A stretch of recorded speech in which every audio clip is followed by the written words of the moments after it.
उठ लाली उठ पडेम मारी फेस पकिरेम शादी बाद लगा दारू हे जान सेवा कर से दिया करना दूध पिया करना मिला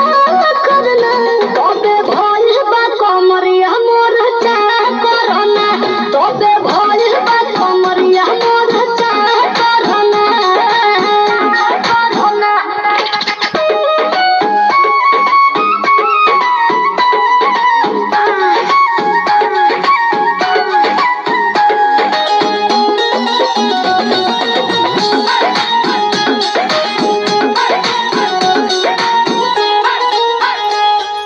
जगला में जो करे भो करे रात के मिलेला सुकून खाके राजा जी के हाथ के अच्छा लागेला कमर ककरी से भइल काटा हरावा हो गलिया लागेला जान टमा तारावा हो गलिया लागेला जान टमा तारावा हो कहे तोर गा तुझे कौन पाल करना अपने लिखल पढ़े हम के खिया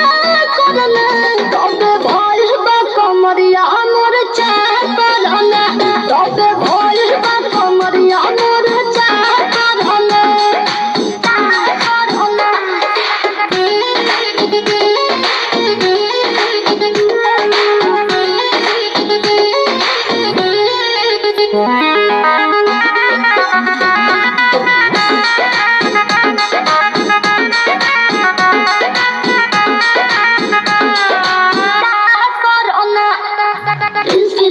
के प्यार देखे धांसो हर घर जरत रहेली मोर सासु बुरा लागेला ढेरे सहतारू जान साचो पीरा हो